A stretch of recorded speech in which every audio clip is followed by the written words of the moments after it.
Boker Tov,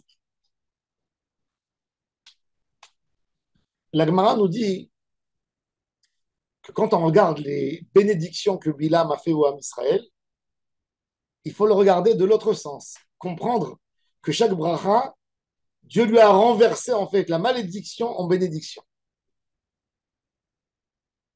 Bilam a dit, voici ce peuple qui vit tout seul et qui ne fait pas cas aux nations. C'est-à-dire que Bilam a compris que la mort du Ham Israël, c'est le jour où ils vont s'assimiler. La destruction totale du Ham Israël sera quand ils feront cas aux autres nations. Donc lui, il souhaiterait qu'il tombe, mais comme il ne peut pas maudire, Hachem il lui renverse en brachot. Alors il dit Enam le bada dishkon. Ce peuple, il réussit uniquement quand il est seul. Ou bagoyim lo yitrashav. On peut voir ça, nous. Akadosh Baruch Hu nous a montré noir sur blanc. Les moments où on est critiqué le plus par toutes les nations, c'est le moment où on a eu les plus grands succès pour le Ham Israël, point de vue stratégique. Même nous, aujourd'hui, dans la guerre, cette guerre avec l'Iran, elle est venue dans le moment euh, politique, géopolitique, le plus dur pour le Ham Israël, où Israël est condamné jour et nuit dans le monde entier. D'accord. Donc, on se renferme sur nos positions. Et ben, c'est là les moments où on arrive à faire les choses les plus incroyables pour le Ham Israël, pour sauver le Ham Israël. Et Naam le Badat, c'est le pshat du passage. Rachid nous dit que le Ham Israël, il a une qualité extraordinaire et que Bilam, sans faire exprès, ça lui est sorti de la bouche. Des fois, il y a des cas où il y a des pandémies, des choses incroyables qui atteignent le monde, comme le Covid, par exemple. Des maladies, des dangers. Et il dit que quand un Israël feront la volonté d'Hachem, ce problème arrivera à côté du Ham Israël, il s'arrêtera là et il va sauter sur un autre pays. Le Ham Israël, Bagoim lo yitrashav, il n'est pas considéré avec toutes les nations quand il y a une pour un autre qui arrive sur le monde. Ça veut dire à Kadosh Baruch Hu, il nous couvre, il nous garde.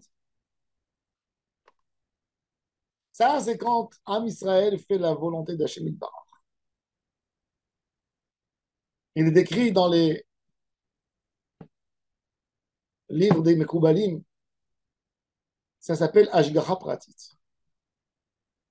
Plus toi, tu essayes de faire de mieux en mieux ce que Akadosh Baruch Hu t'a demandé, tu fais descendre du ciel une bracha extraordinaire, une protection divine, que tu es le seul qui bénéficie de cette bénédiction. La Gemara, elle dit, Ve'aïta achlema la Israël, c'est une goutte d'huile. Tu la verses dans n'importe quel verre d'eau, elle flotte en haut. Elle flotte. Où elle est? Elle est en haut. Pourquoi? Parce qu'il y a une bracha extraordinaire. J'ai vu il y a un arabe, un imam qui s'adressait aux arabes. Qu'est-ce que vous vous attaquez aux juifs? Vous n'avez pas compris encore. Ils sont rien de la population mondiale et ils ont 20% de la sagesse du monde. 20% de toute la grande industrie du monde est dans leurs mains. C'est quoi ça? C'est de la hashgacha pratique. Ou bagoyim lo itrashav. Ils ne rentrent pas dans les statistiques.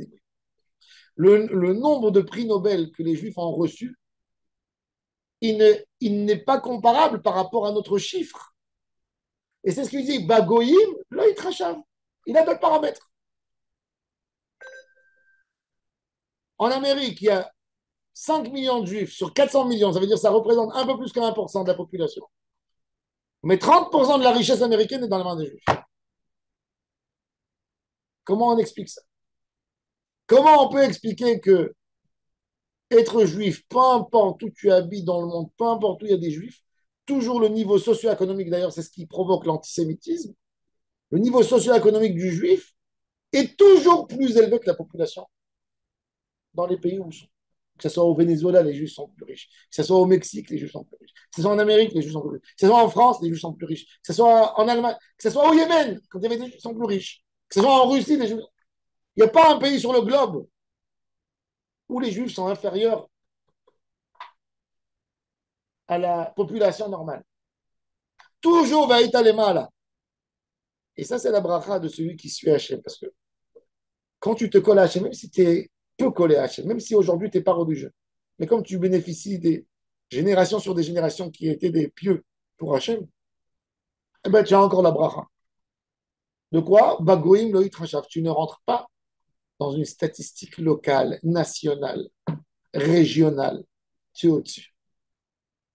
Bilam, justement, ce qu'il a, l'a tué de jalousie, c'est de voir ça. Et qu'est-ce qu'il a dit?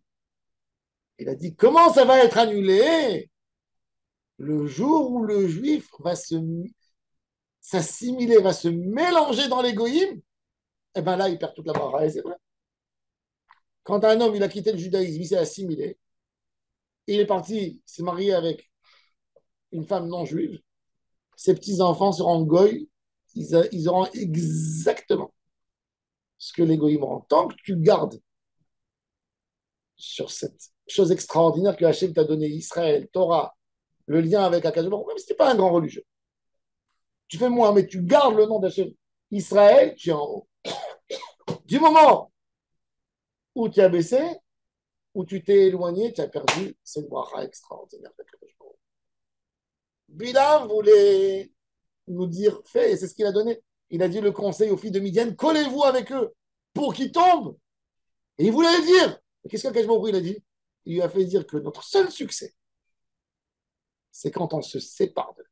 C'est ce qu'on dit à Kadosh Baruch Hu. Mais allez-nous le Shabbat. Merci Hachem. Shelo asanu kegoya aratzot, qu'on n'est pas comme les autres. Velo samanu kemishpechot ha'adama. Il nous a laissé pour nous couver, pour nous garder, pour garder cette particularité du Ham Israël, de la bracha, de ceux qui portent la bracha de Abraham Avinu. Akadosh Baruch Hu a donné toutes les brachot à Abraham et Abraham les a transmises à Yitzhak. Toute la bracha du monde, elle passe par le Ham Israël. Heureux l'homme qui est collé à la bracha et qui ne pense pas avec une tête tordue ailleurs. Sa tête, elle est dans la Gdusha, et ben, il bénéficie de toute la bracha du monde. Bon, Amen. Amen.